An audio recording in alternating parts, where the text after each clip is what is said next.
My name is Neal Dwyer, and I've been working here at the college for a while, and it's always a great pleasure to welcome you here to this last reading of this academic year. We've had, let's see, this will be 6 literary readings, and at the end of each semester, we have the magazine publication, which doesn't focus on people who come in from other parts of the country or people who've already been established and published. We focus on people from the community, people who have had some affiliation with the college in the past and who just want to tell their story and to sit with people on a nice evening like this and celebrate the different attitudes in pieces like we see on this card. So if you got a card, you see the order of readers. We're going to have to make some changes as we go along, and unfortunately, I got a new laptop, and it's not working this evening. We would have had all the images broadcast, but we don't.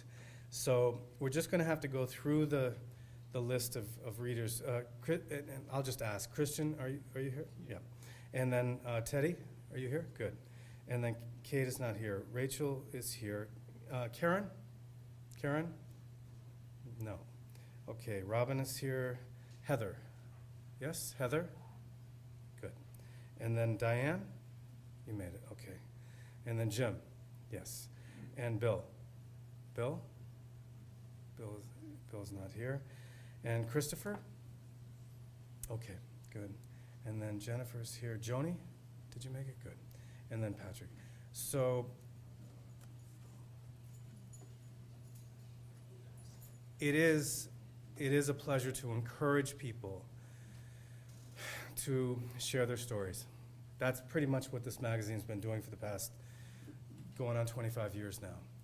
And I think as people share their stories, and it's about getting published, but it's more about coming to events like this where people get to speak to other people who are here to listen. So I'll get out of the way. And we will welcome Christian to start things off. All right.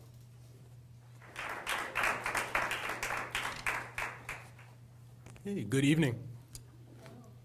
So I'll start off, I guess, by telling you a little bit about myself. So I actually just came down from DC. So I don't actually have a direct connection with the College of Southern Maryland, but one of my colleagues where I teach was published in this journal in the past. He loved it. He said this was an amazing event, and he's always encouraging other people to get involved. So here I am. So I'm actually an English professor at the University of DC Community College, sort of a sister organization. So it's great to be here. So just a moment of quick background. So the title of the story that I'm going to read from it's Ukunamata, which in Portuguese means what doesn't kill you. And it's from a slightly longer proverb. You just add one word, Ukunamata engorda, which means what doesn't kill you fattens you. And it was one of my grandfather's absolute favorite phrases. Whenever there was any problem on earth, any problem I'd bring to him, his response was always this, Ukunamata engorda. Like, yeah, you'll be all right. So I'm going to read just the first 2 short sections of this story, just the first few minutes of it.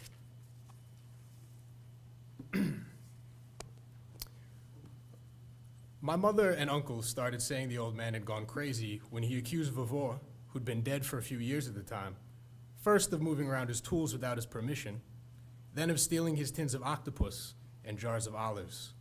They figured it was dementia, the kind of thing that happens to old men who've spent a lifetime drinking and working and not much else. They went about it with shrugging certainty, using whispered phrases like, had a good life, and mind like a steel trap, when the old man wasn't in the room. I knew better, though. My grandfather didn't have dementia. He could still hustle anyone at pool, myself included, even if the stakes were just a can of beer stolen surreptitiously from the tub out back. What's more, he could recite stories from the old days in minute detail, down to the color of the band he wore in his fedora, or the particular scent of a woman down at the Biltmore. Nah, my grandfather didn't have dementia. Mom dropped me off to help him clean the house the summer I turned 14. I'd been itching for a job, begging for something that would get me money for sneakers that weren't blue light specials. And since nobody could hire me for a reel for a few more weeks, and we didn't live in the kind of neighborhood where there were lawns to mow, the best I could manage was an offer from the old man to help him out with some housework for $5 an hour. Mind you, an old Portuguese offering to pay his grandson anything for anything is worthy of the 6 o'clock news, so I wasn't about to point out that minimum wage in Mass was $6.50.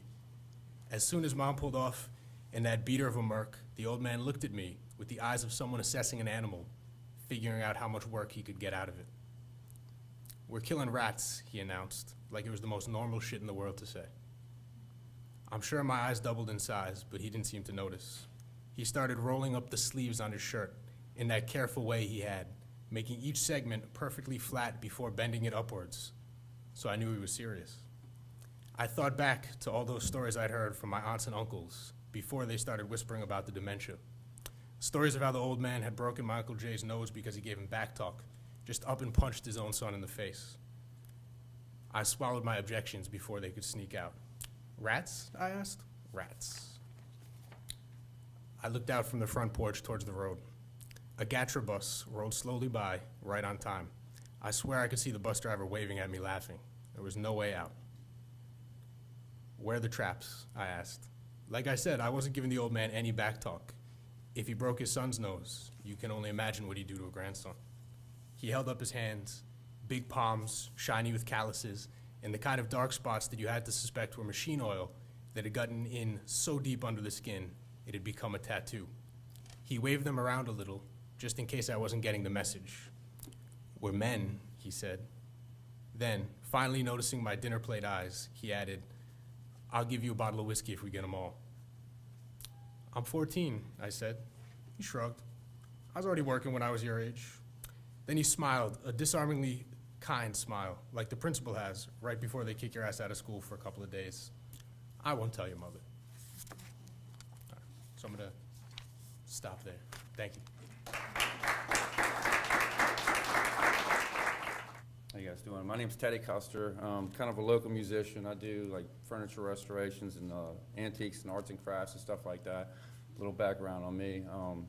I've been writing for a little while, probably the past maybe 8 or 10 years. I got a composition book full of short stories and poems and stuff like that that I've been working on for a little while.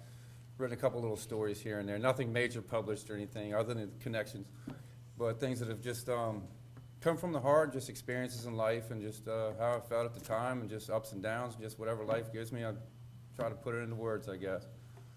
Long time ago, I just would have thoughts and just things would roll through my head, and after I would think about these things, it's like, man, let me get a pencil and paper and just start writing it down. And next thing you know, I got, a couple years later, I got a composition book and then some full of just miscellaneous things. But here's just one thing I'd like to share with you guys.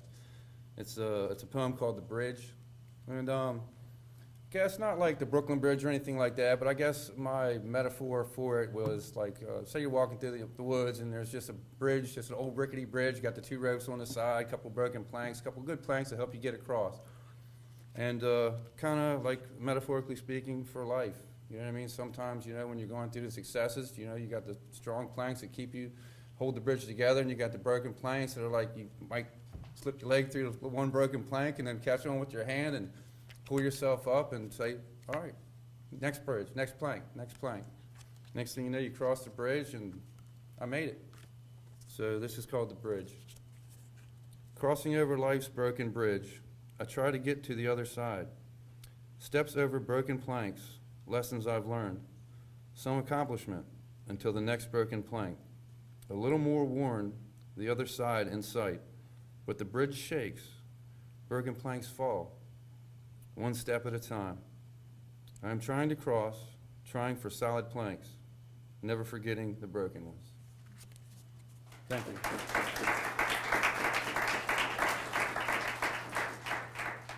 Hi. My poem is on page 50, in case you want to read along. So I guess the inspiration was a little weekend vacation away, and when you go away, you got to go to the store and get stuff, right? Like food and stuff to drink and things, and you have to make decisions. So this came down to whether or not we should get a loaf of bread, because we might not, I mean, we're only going to be there for a couple days, and then what do we do with the leftover bread? And I said we should get the loaf of bread. Bread. You thought a full loaf would be too much for just a couple days. But we got it. Whatever we don't eat, we'll bring home. And you were right. It sat unopened atop the microwave until we needed it for the gulls fishing the lake, to bring them closer to our side of shore. Thanks. Hello. My name is Robin. My photograph is on page 40. It's a little interesting how I was able to get this photograph. I visited a park in Charles County that I've been going to off and on for over 30 years. I especially like it in the wintertime. There's always a lot of ducks and herons and other birds. They're usually pretty far away over in the marshy area because there's a water between the land and the marsh in the middle. And on this day when I went, just a couple months ago, it was interesting. I had never seen the water had risen so high. It had covered the pier. So there was water blocking the humans from getting over to the fishing pier, and the birds just came and used the amenities for that day. And this bird actually was wet and taking a bath and just really enjoying himself, so I was able to get some good pictures. So kind of interesting. Thank you.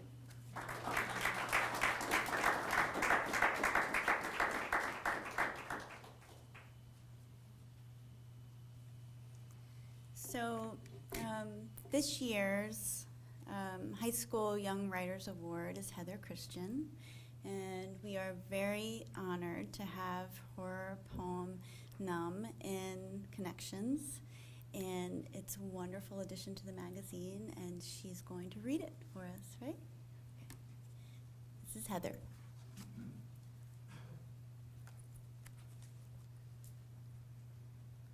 This is called Numb. I'm here, but I'm not. Misguided. Led into a dreadful world. Confused. Wondering why I'm here. Used by the wrong people. Reserved, unable to trust another. Worried that everyone will leave one day. Forgiving to all the wrong people. Disgusted at what I have become.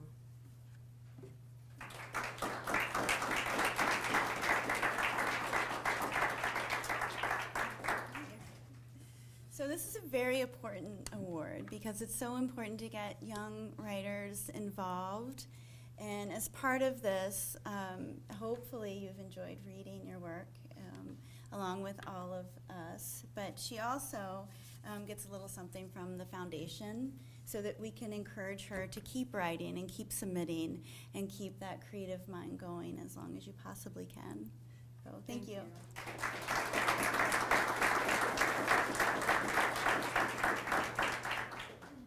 Good evening, everyone. I'm Diane. I am the cover of the Connections magazine. I took that picture of the entrance sign.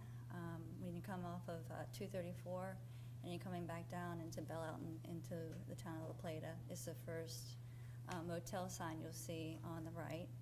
I just love passing by it every time, and I kept telling myself, I have to take a picture of this sign. And I'm starting to become the sign lady, because the other day I took some pictures along the road here in Belle Alton, and I got honked at. But when you just, when the lighting is right, and you just wanted to capture those, moments in time with those signs, you can imagine all the years have gone by and things have changed around these signs, and then, some of them surviving against the weather. And like I said, with this, the entrance sign in particular, it's rustic. You can see the beautiful rust and how it's just pointing into that direction, and for it to be the entrance of this wonderful magazine, and I'm just truly honored, and I wanted to thank you guys for letting me share this with you tonight. Thank you. Good evening. Hi. I'm Jim Brewster. I've been here a couple times before. Started in 2012 with an article called The Start, a story I wrote about a sailing trip I was on. My piece is on page 38. It's called No One Survives Hospice, and it's a story of my dad in hospice, and then a short discussion I had with a friend of mine afterwards whose mom died in hospice, and his telling me what the actual cause of death was on the death certificate. And you'll see it here. It's interesting. No one survives hospice. Though we wished for a different outcome, my father didn't either. My father allowed himself to be wheeled to the hospice wing of St. Peter's Hospital on October 22nd, 2016. The date's wrong. He knew that within 4 days he would be dead. My father's wife, 2 sons, and 1 daughter were present and in agreement and knew that in 4 days it would be over. My father's doctor and nurse knew it too. My father was dying of congestive heart failure, and it would have killed him had he stayed alive long enough for it to do it. My father asked for this, and we agreed to do it because to stay alive was too painful. My father did not die of congestive heart failure. He died from willful and purposeful starvation and dehydration. When you think of it, how cruel is that? My father knew he'd be drugged and not feel a thing, and when it was over, would wake up in the presence of Jesus as Savior. His wife, 3 sons, and 3 daughters knew it as well. For 4 days, we stayed with Dad in a darkened room, talking to him, praying for him, playing his favorite music, moistening his lips, cooling his face with a damp cloth, telling him one last time through acts of kindness and gentleness that we loved him. I detest physician-assisted suicide because it is the willful cessation of life before natural causes take their course by licensed medical professionals who have taken an oath to do everything in their power to keep people alive. So is hospice, at its core, just a slower version? I find it harder to be dogmatic the older I get. For 4 days, my father's sons and daughters shared stories, remembered favorite times, thanked God for my father's love and kindness, and reminded each other how blessed they were to have Dad as their father. We all agreed that this process was a wonderful way to go and had been very good for us. Willful and purposeful starvation and dehydration? At 1 a.m. on October 31st, 2016, my father's oldest son texted, "The king is dead. Long live the queen."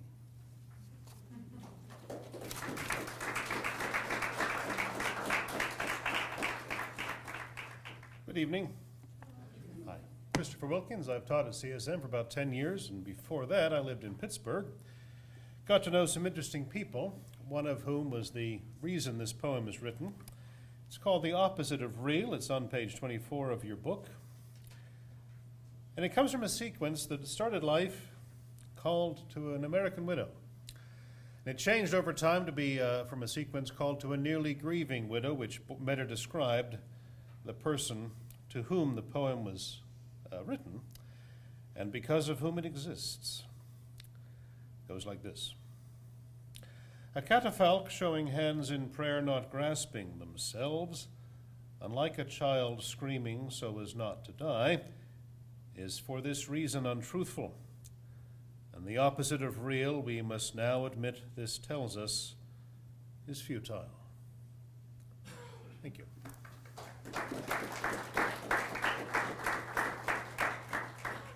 Hi, everybody. It's so good to be here. My name is Jennifer, and this year is very special to me in regards to Connections magazine because I celebrate my 25th year of being published in the literary magazine, and I couldn't think of a better place to have my work on its pages. They published my very first poem when I was a wee little kid. But anyway, this poem is on page 46. It's called The Beekeeper's Daughters. And in the fall reading last year, at the beginning of December, when I came to read what was accepted, my father had just died 4 days before. And this poem came out of that, and it's dedicated to my sisters. And unfortunately, somehow the last stanza got omitted from the publication, but I'll add it in at the end, but you won't see it. Hopefully you'll remember it. The Beekeeper's Daughters. Jenny, I think Dad is gone. 148 miles away, and I can feel the nearness of death dissolve in my mouth like the sandy fruit flesh of a summer pear. There will be no honey harvest late in August. Untended hives will eventually be abandoned, workers and drones gathering elsewhere around a new queen. See how busy they are dancing out locations of other clover fields, busy tending in the nursery, busy with life that always ends the same but never quite expected. How many times did you smoke them away from upper frames, loaded with months of sweet toil? How many seasons saw you swaddle their hives with tar paper and make sugar water to sustain them through the winter? I stay on the phone with you until the hospice nurse comes to pronounce him dead, wash his body, and dress him in new flannel pajamas. I listen to your steady, matter-of-fact voice describe the scene, hear the zipper's voice trail away on the body bag. And what is to become of us, the Beekeeper's Daughters, when the caring has ended and the keeper is gone? Thank you.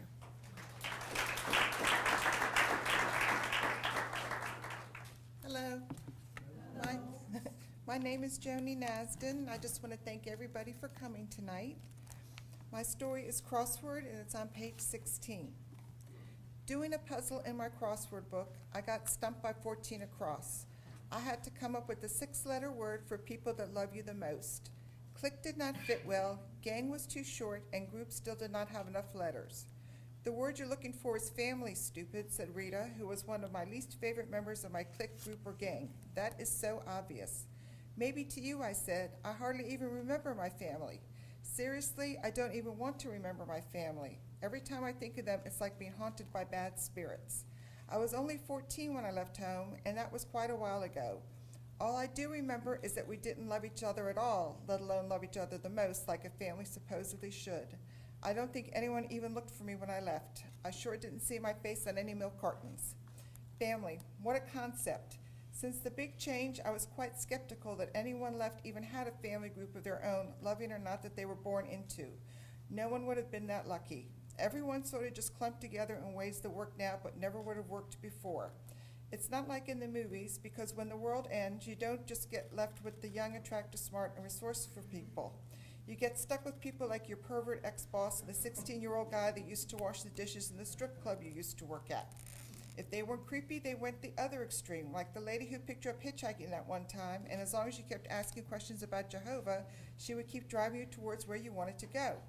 There was not one person left that you would choose to hang around, but everyone knew if you did not have someone to watch your back, you were toast. So we all clipped up pretty quickly. Our group hung together, but not because we loved each other the most. We all just wanted to survive, plain and simple. We found each other right after it happened, or rather, Randy picked us right after it happened. When the world pretty much stopped being the world anyone would recognize, it seemed all the people that left had gathered in every big box store still standing in the world. It made sense at the time, as it provided food, shelter, and other people with information. There were about 60 of us in our little corner of Not Paradise when Randy walked in the door. Back then, there was a greeter at the door telling us over and over as people wandered through to enjoy our shopping experience. Randy didn't even say thanks to the poor guy when he walked in. I felt sorry for the greeter guy, as I always made a point to tell him thanks and have a nice day. I guess I was a nicer person back then. I just hope the greeter guy wasn't expecting a check on payday.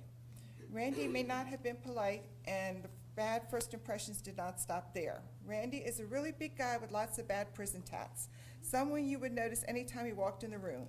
Everyone noticed him, and everyone hoped he did not notice them. Stupid Milo, I have a habit of talking to the worst for me guy anywhere, and the world ending didn't change that. Randy was wearing shorts, and the first thing I noticed was that he had an address tattooed on his left leg. What's up with the address I asked. Just someone I didn't want to forget about, he said as he looked me over. I didn't have a pen at the time or a piece of paper. I could tell he was really not seeing me, as I have never been one to stand out in a crowd because of my looks, But as he worked his way through every young, good-looking girl, and then the good-looking, not-so-young girls, he finally came back to talk to me. I think we should move to the feed store down the road a bit, Randy said. In about 2 weeks, everyone in here is going to start killing each other for the last can of tuna. At least at the feed store, we won't be around so many people, and we can use the stuff there to grow our own food. It sounded way too much like Little House on the Prairie to me, but I could see he was right.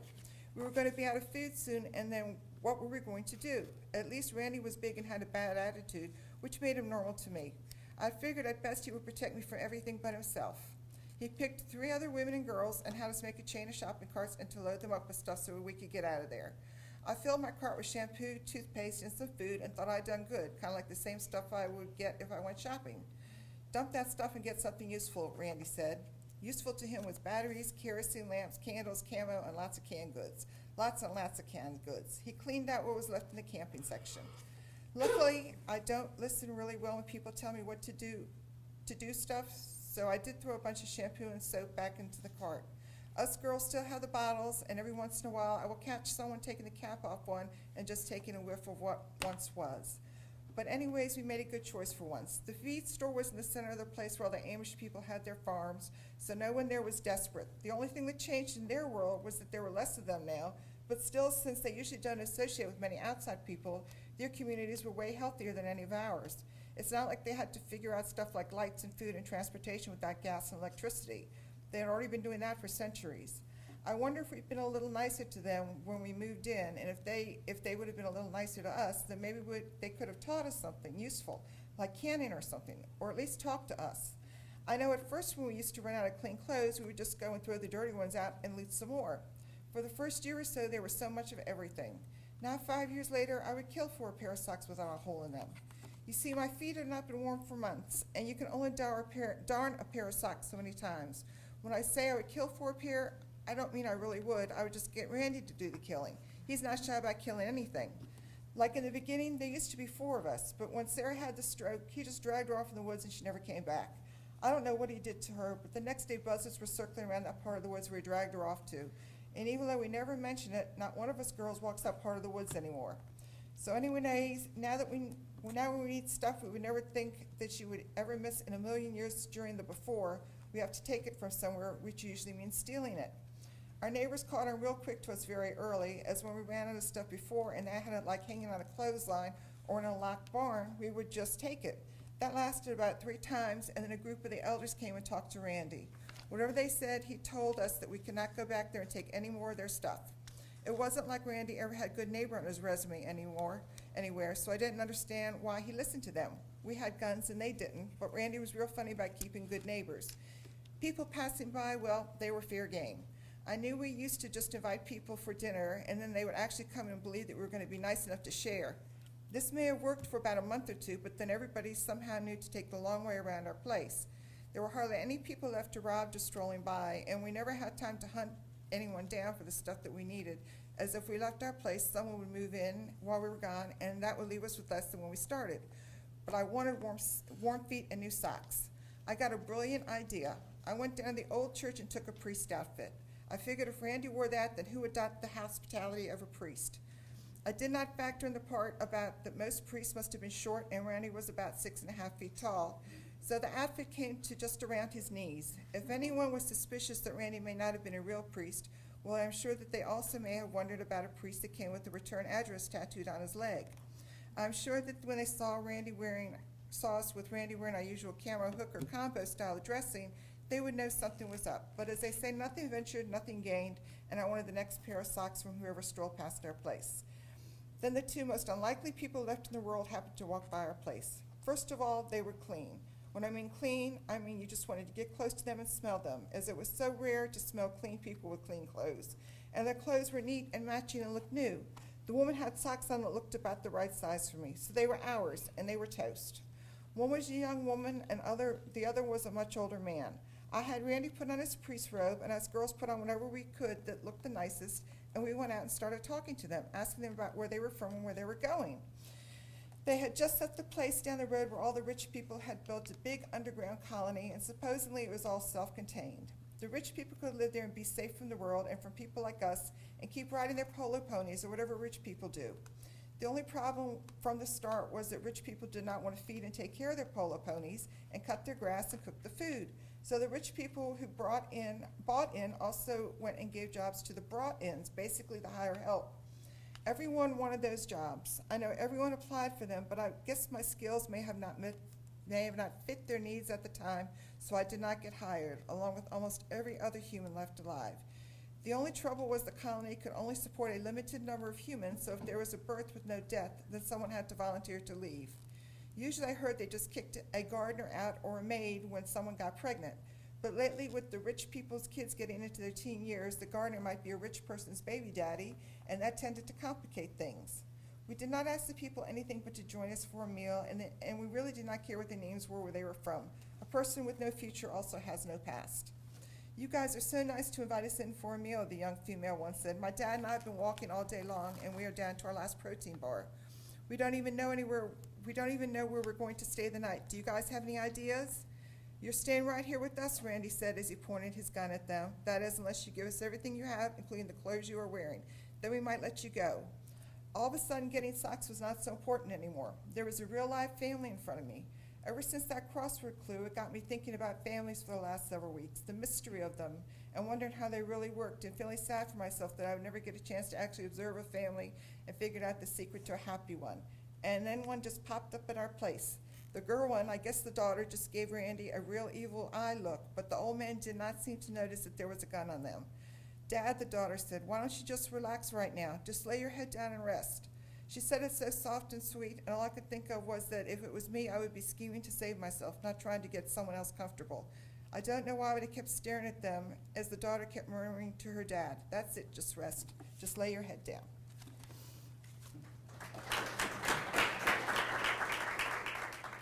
Hello, I'm Patrick Allen.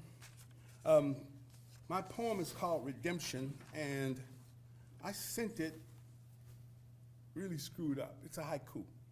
And so this and whatever that O is shouldn't be there, and this blessing transforms my shame. But anyway, let me read it to you the way it is. First of all, let me just tell you, this poem came about because I'm been caught up in thinking about the Old Testament. And Richard Bilsker, who's the philosophy instructor here, told me I should not fool around with that stuff because it'll make you crazy. But I'm an atheist and I'm interested in why people believe things, and so I read it. And so one of the questions that comes up was, many people talk about in slavery, they said that God put a mark on Cain and that Cain was evil, and therefore that's why that mark was black skin, and that's why black people should be slaves. But in fact, that's not what the story is about at all. And so part of what happened is, as I was reading Genesis and this question about Cain, you know what he did? He killed his brother, and God told him, you can't be a farmer anymore. And then Cain went to God and said, well, people will be mad at me, they'll kill me for what I've done. And in Genesis 5, verse 15, it says, and then the Lord put a mark on Cain so that no one who found him would kill him. But then Cain went on to become a great builder of cities. He did all kinds of amazing architectural feats. And so the question came up in my mind is, wait a minute, this is a guy who supposedly was cursed, and yet somehow he winds up doing these great things. And so that is a little bit of a conundrum, what happens with that. But the second piece then was, wait a minute, God is good, therefore God cannot curse people. Everything he does is good.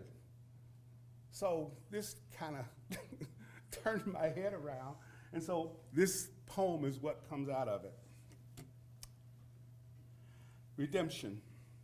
Then the Lord put a mark on Cain so that no one who found him would kill him.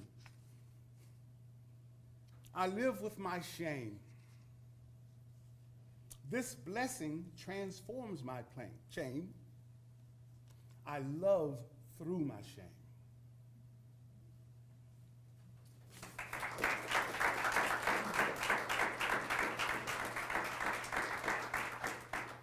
Okay. One more hand for all the people that read tonight.